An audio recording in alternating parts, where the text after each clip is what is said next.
Assalamualaikum warahmatullahi wabarakatuh. Saya Heru Tiofani dari Teknik Informatika Sistemik Dumai. Baik, saat ini saya akan menjelaskan tentang materi sistem pakar tentang backward chaining. Sebelumnya kita mulai dulu, apa itu backward chaining? Backward chaining yaitu proses penyalaran dengan pendekatan goal driven. Pendekatan goal driven mulai titik pendekatan dari soal yang dicari, nilainya kemudian bergerak untuk mencari informasi yang mendukung soal goal tersebut.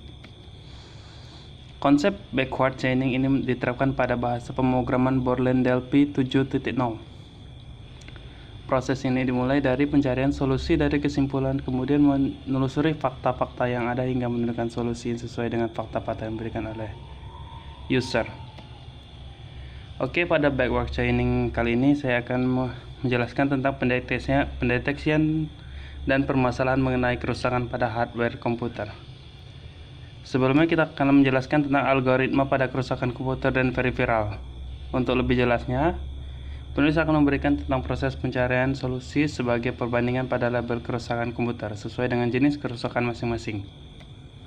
Oke, di sini pada backward chaining kita akan mencari kerusakan pada case of komputer tidak mau hidup, komputer tidak mau booting, motherboard bermasalah, keyboard bermasalah, mouse bermasalah, monitor bermasalah, printer bermasalah, hard disk bermasalah, dan ditutup dengan case until stop. Oke, untuk yang pertama kita akan menjelaskan tentang algoritma komputer tidak mau hidup. Case pada yang pertama yaitu komputer tidak mau hidup. Yang pertama itu tombol power tidak terpasang sempurna. Yang kedua, power supply rusak, dan yang ketiga kemungkinan stabilizernya rusak.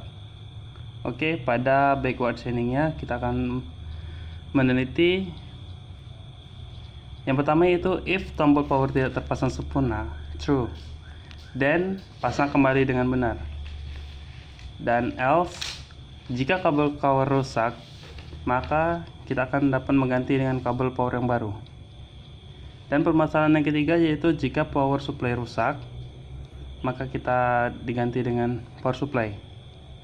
Dan permasalahan terakhir yaitu jika stabilizer rusak, maka kita akan ganti stabilizer. Oke, untuk yang kedua yaitu algoritma komputer tidak mau booting. Case of-nya kita yang pertama yaitu kabel hard disk rusak, yang kedua RAM bermasalah, yang ketiga VGA bermasalah. Jadi case-nya yang pertama yaitu jika hard disknya rusak, maka solusinya kita adalah ganti hard disk. Dan yang kedua itu jika RAM tidak terpasang sempurna, maka solusinya yaitu pasang kembali RAM dengan benar atau periksa kembali RAM dengan benar.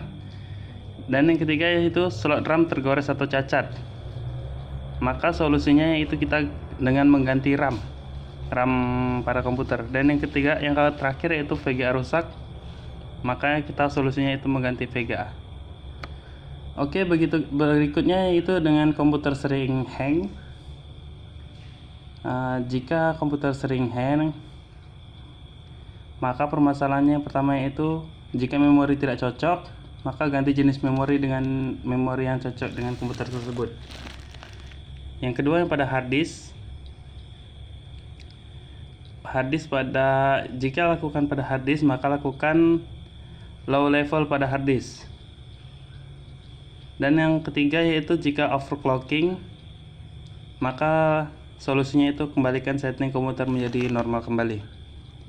Baik, ini seterusnya permasalahan pada komputer, algoritma prosesor lambat. Selanjutnya itu komputer restart sendiri. Nah, ini jika komputer restart sendiri, jika power supply tidak normal, maka solusinya ganti dengan power supply baru dengan source atau daya yang lebih besar. Yang kedua itu motherboard berdebu, maka solusinya itu bersihkan motherboard dengan kuas. Dan selanjutnya itu dengan keyboard tidak terdeteksi dengan BIOS. Next, ini keyboard tidak berfungsi. Next, mouse tidak terdeteksi BIOS. dan algoritma monitor tidak menampilkan gambar. Ini permasalahan banyak, bisa kita baca.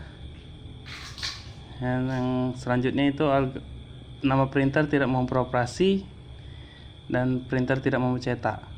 Ini name hasil printer tidak normal, name hard disk tidak dikenai BIOS, dan kesimpulannya itu dari berbagai hasil percobaan yang dilakukan dapat ditarik kesimpulan bahwa dengan teknik backward chaining atau pelacakan ke belakang dapat memecahkan masalah dengan penyataan objek yang cukup banyak. Dan hal ini memberikan kemudahan bagi orang awam sekalipun dalam penggunaan sistem pakar tersebut tidak menghadirkan langsung pakar yang bersangkutan.